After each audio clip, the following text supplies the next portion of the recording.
Muito bem, senhoras e senhores, hoje a gente vai falar sobre aquele que tá ilustrado aqui no título e na thumbnail, o Negan, meus queridos. Esse personagem aí que a gente tá falando sobre ele sempre, na verdade, né? Porque o bicho, desde 2015, dá o que falar aqui, né? Desde antes disso, na verdade, né? Desde bem antes dele aparecer, ele já era topo de discussão, meus amigos. Topo de discussão, e isso, é claro, é devido a vários aspectos muito importantes que tornam esse personagem um personagem foda em vez de um personagem ridículo. Porque o Negan, ele é um personagem que flerta ali com o ridículo. Ele flerta com o ridículo hard, assim, sabe? É um personagem, assim, que por atitudes, né, por decisões muito milimétricas e habilidades muito milimétricas, ele é foda e não um ridículo, sabe?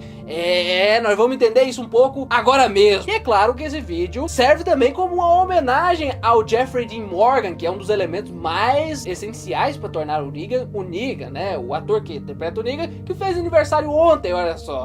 Parabéns aí, Jeffrey Dean Morgan, que com certeza deve estar vendo esse vídeo, com certeza, não é mesmo? Ai, ai, ai. Roda a vinheta e vamos lá, meus queridos. Roda a vinheta e vamos lá.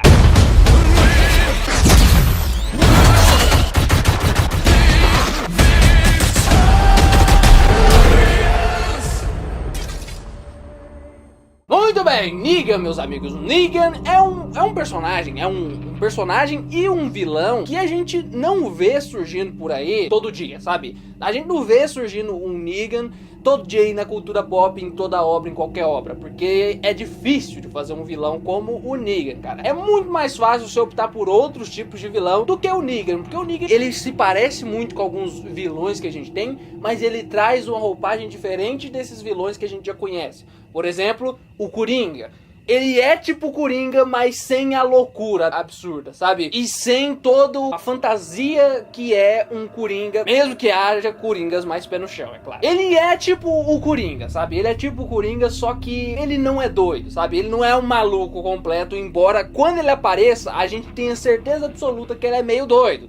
E ele talvez seja um pouquinho maluco, mas maluco no apocalipse zumbi todo mundo é. E o conceito desse personagem, como eu disse antes, ele beira o ridículo. É muito fácil de alguém querer criar um Negan da vida e errar redondamente, porque o Negan, ele é milimétrico. Tanto que quando você assiste The Walking Dead dublado, você tem um Negan, e quando você assiste o The Walking Dead no áudio original, você tem outro Negan, sabe? Mesmo que são as mesmas falas, mesmo que a mesma série, as mesmas cenas. Por causa de coisas milimétricas ali na atuação, a gente tem um Negan muito mais parrudo ali no áudio original do que ali na dublagem. Na dublagem ele é mais canastrão, cara. Ele é mais tio do pavê do que um cara que quando entra em cena a gente sente a presença dele. E isso por causa de coisas milimétricas ali na atuação, cara. Coisas ali na tradução, coisas ali na atuação que mudam tudo isso. Então é muito fácil de errar, sabe? É muito fácil de você errar com o Negan e me surpreende, porque em todos esses momentos aí, ele já tá aí há 4 anos, o Negan já existe aí na série do The Walking Dead há 4 anos já, mais do que isso talvez. E tipo, eles nunca erraram a mão com o Negan, assim como eles quase nunca erraram a mão com o Rick, sabe? O Rick e o Negan são ali os personagens talvez mais profundos, mais cheio de background, mais cheio de camadas do The Walking Dead inteiro. São os dois mais complexos. E é interessante essa coincidência, né? Porque a AMC nunca errou com esses dois, sabe? Mesmo quando eles erram em outros aspectos, eles acertam com o Negan e com o Rick, sabe? Mesmo se tá tudo errado, com esses dois personagens, cara, sempre tá tudo certo. E a gente vai relembrar um pouco do conceito deles, e vocês vão entender isso, sabe? Vocês vão entender isso. Vamos começar do início, falando de conceito agora de personagem, lá no início mesmo, com o que a gente sabe lá de antes do apocalipse zumbi, quando o Negan era só um treinador de educação física, sabe? Segundo dados das HQs, ele é um treinador de educação física, ele é um professor, entendeu? Ele era isso. Por isso que ele tem tanta afinidade com criança e tá sempre interagindo com criança.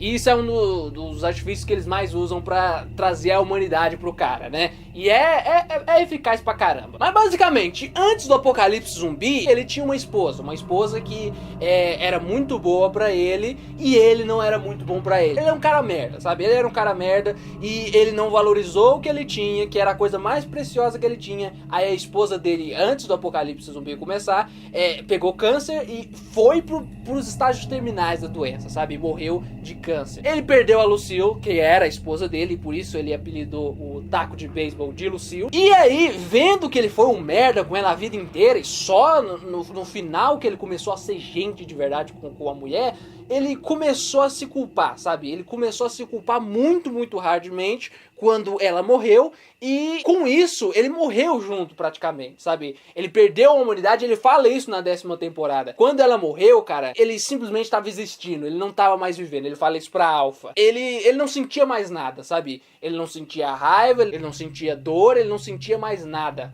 Ele tava ali à deriva. E era por isso que ele começou a ter esse lado mais desumano que a gente vê ali no início. Ele já tinha aquele espírito de liderança, e aí ele foi se acendendo. Ele chegou no santuário, era uma bagunça, como a gente vê ele falando também, e ele botou um sistema no santuário e se tornou o ditador daquele lugar, sabe? E ele acreditava no sistema dele, sabe? Ele é uma pessoa que é um líder. O Negan é um líder nato, e ele tem o sistema dele, e ele segue à risca as regras que esse sistema impõe.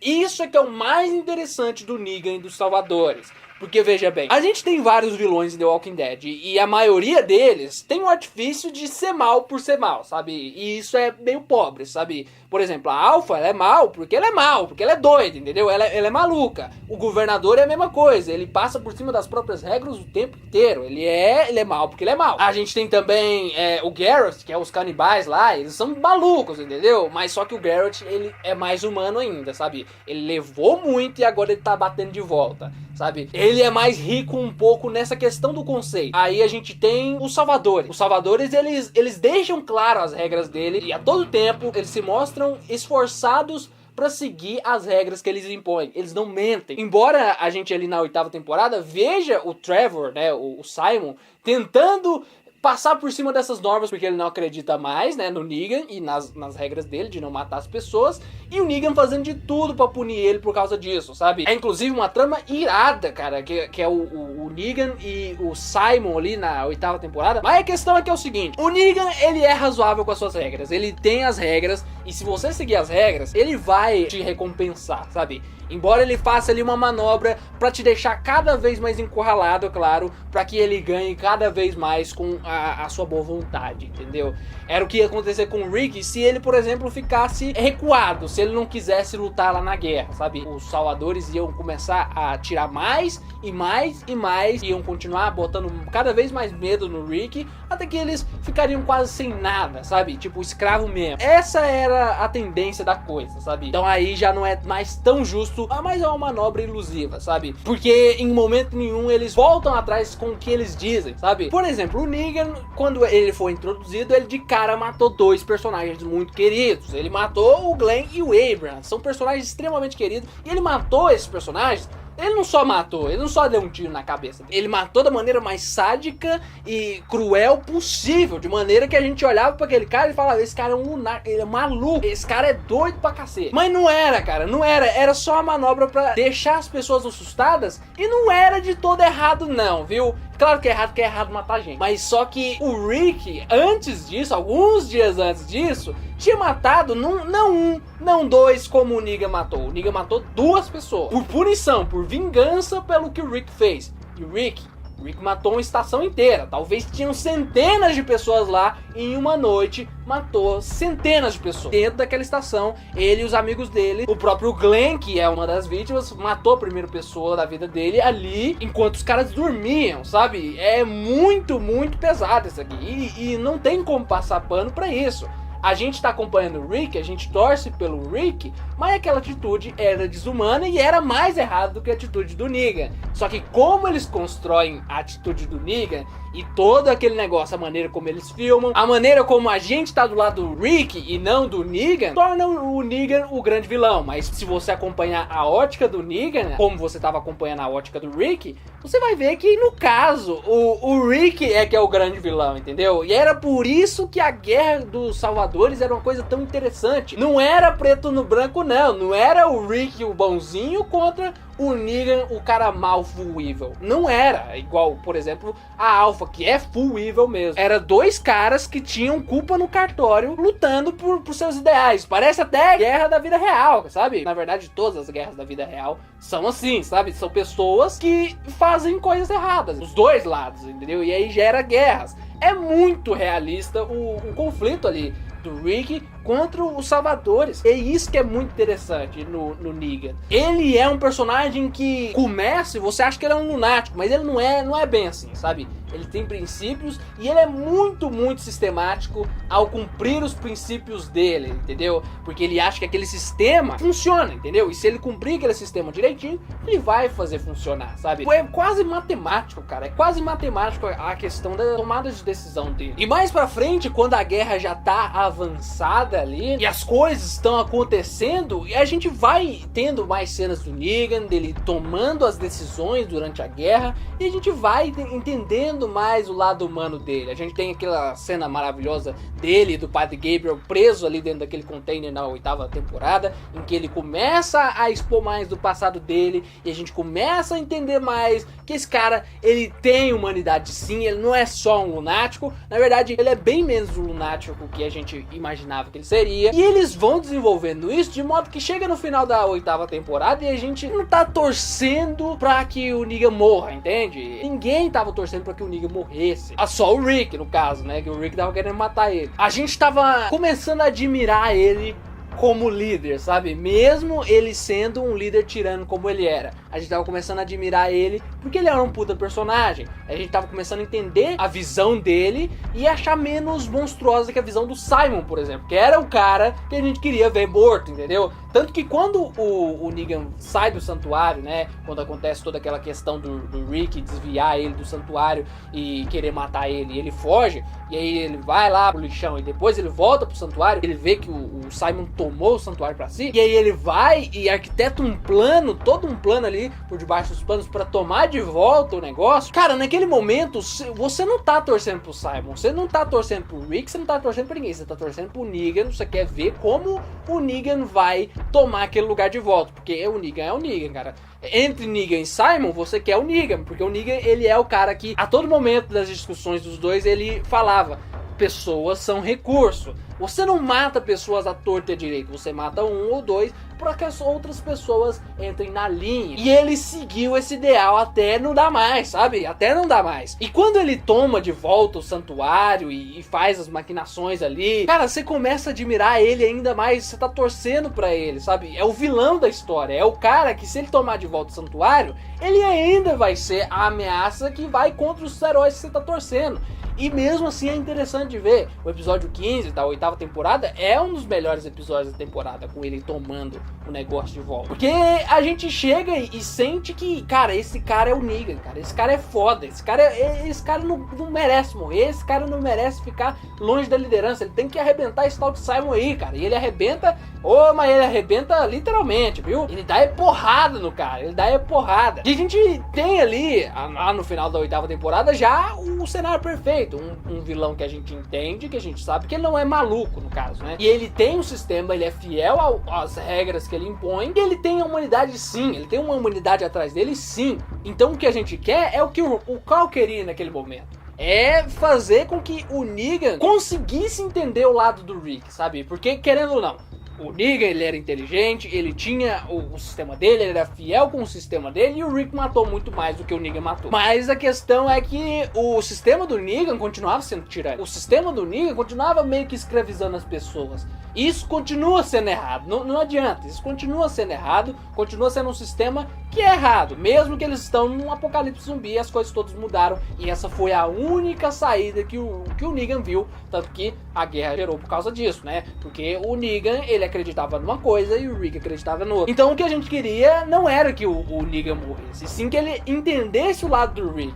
E é o que eles fazem ao longo do momento em que o Negan fica preso lá na 9ª temporada, cara. é o tempo passando, o Negan vendo tudo que tá acontecendo, com o próprio Rick chegando lá e contando tudo pra ele, e lentamente cedendo, cara, lentamente cedendo, se tornando cada vez mais humano e meio que voltando ao que ele era, sabe? Porque antes do apocalipse zumbi, ele podia ser um traste de homem, mas ele não era mau, ele não era um ditador, ele virou um ditador no apocalipse zumbi. Então ele meio que tava voltando ao que ele era antes, uma pessoa humana, ele começou a acreditar no sistema, tanto que chega na 10ª temporada e o cara é um dos personagens mais importantes pro lado dos mocinhos, cara, pro lado das comunidades. Ele é um personagem que, cara, se não existisse o Negan do jeito que a gente conhece na 10ª temporada, ela perderia muito em qualidade, porque o melhor personagem da temporada foi o Negan, sabe? Em questão de papel, sabe? Em questão do que ele faz, sabe? Das ações que ele arquiteta e ele executa. Porque o Negan vai lá e ele se infiltra nos sussurradores e ele, por ter essa afinidade, por lidar com um sistema que a pessoa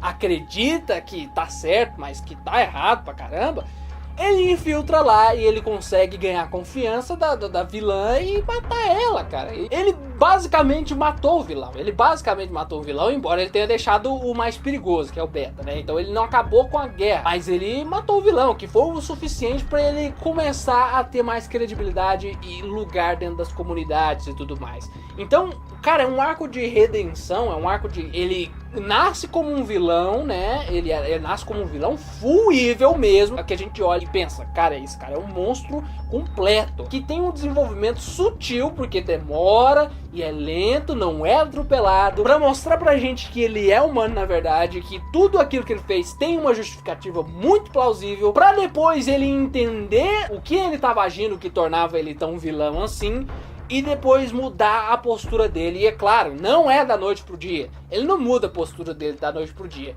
Demora anos. E com anos, é anos mesmo. Porque são mais de 7 anos. Com ele preso, cara. Ele preso, vendo a vida acontecer e mudando, cara. As pessoas em 7 anos, todas elas mudam. Vai ver o que você era há 7 anos atrás, né? Vai ver. Você mudou muito. E é a mesma coisa com o Negan. Ele viu a vida acontecer, preso ali naquela cela, e aconteceu exatamente o que o Rick queria que acontecesse com ele, né? Que ele ia ver aquela vida, ele ia ver que o sistema deles funcionava, e ele ia entender qual é que era o lado deles. E ele entende, e ele começa a trabalhar para esse bem maior, que é o ideal do Rick, cara. Basicamente o Rick conseguiu, o Rick, muito por causa do legado que o Cole deixou, muito por causa que era uma ideia do Cole, não era uma ideia do Rick, era uma ideia do Cole. O Rick queria matar o cara não hoje, não amanhã, entendeu? Ele ia matar o Negan não hoje, não amanhã, mas só que o Cole que deu esse ideal pra ele, né? O Cole foi lá e deu essa ideia. Cara, por que a gente não tenta convencer o Negan? Por que a gente não tenta conversar com o Negan? Por que a gente não tenta conviver com o cara? E é isso que acontece, cara, eles conseguem virar o Negan. Basicamente o Cole tava certo. Era o melhor mesmo, sabe? Era o melhor mesmo porque humanidade que chama, né? Humanidade que chama, e também isso se chama desperdício de personagem. Você não pode desperdiçar um personagem tão foda como o Negan, matando ele simplesmente, porque senão você não tem arcos legais como esse dos Sussurradores, onde o Negan, que era o vilão mor lá da 6ª temporada, virou ali o personagem mais importante e um dos mais carismáticos da série. E cara, se não tivesse Negan hoje em dia no The Walking Dead, você acha que Daryl ia segurar alguma coisa? Você acha que Daryl ia conseguir segurar alguma coisa? Não ia. E o Daryl, que é o mais substancial de todos ali, no momento, tirando o Negan, claro. Não ia, cara. O Daryl não segura como o Negan segura. Porque o Daryl, ele é mais bidimensional e merece um vídeo também. Secando o conceito do personagem, o Daryl tem o seu papel, o Negan tem outro papel extremamente diferente. E ele é muito útil, viu? Ele é muito útil e muito carismático, cara. Ele é muito carismático e isso muda bastante coisa. Porque se ele não fosse carismático, se ele não fosse um personagem tão milimetricamente acertado ali na atuação, a gente simplesmente não ia ligar se ele vivesse ou morresse. Hoje em dia a gente liga bastante. E é isso, pessoal. Essa foi um pente fino que a gente passou ali na narrativa, no conceito do Negan. Por que que o Negan é tão especial? É por causa disso. É por causa disso. Ele é especial porque ele é tudo isso que a gente falou aqui nesse vídeo e relembrou. É um vídeo que eu queria fazer, cara. É um vídeo que eu queria fazer. Vocês gostaram dessa narrativa, dessa história que a gente contou aqui? Da gente relembrar esses bons momentos aí? Vocês gostaram desse negócio? Você pegar um personagem e dissecar ele? É um estudo de personagem que chama? Comente aqui embaixo, pessoal. Comente aqui embaixo. E ó, deixa o likezão também. Deixa o like no vídeo pra impulsionar ele pra internet, pro mundo da fora. Pra mim saber se esse vídeo foi interessante. Se vocês gostaram desse vídeo, comente comente aqui embaixo pra expressar a opinião de vocês, o que vocês acharam do vídeo, o que vocês acham do próprio Negan. Vocês acham que ele é interessante? Os fãs do Negan, apareçam aí. Quem é que tem o Negan como personagem preferido da série? Não é o meu caso, mas ele é um dos melhores. Ele é top 3 melhores, entendeu? Top 3. Personagem muito interessante, cara. Personagem muito interessante. Comentem aqui embaixo, cara. Comentem aqui embaixo o que vocês acham de Negan, o que vocês acham do vídeo. E se vocês querem que esse formato de vídeo, pegando um personagem pra dissecar ele, porque The Walking Dead permite isso, né? É uma série longa, e com isso a gente tem umas evoluções de personagem tão maravilhosas, personagens que era uma coisa lá atrás e hoje em dia é uma coisa totalmente diferente. É uma trajetória muito bacana, sabe? Uma trajetória muito bacana, é legal, sabe? É o que é o melhor do The Walking Dead, né? Os personagens que ele tem. Mas é isso, pessoal. Muito obrigado por ter assistido até aqui, pessoal. Muito obrigado por toda a audiência. Tá aparecendo aí vídeos na tela final para que você continue maratonando The Walker Center aí. Até mais e falou, menininho!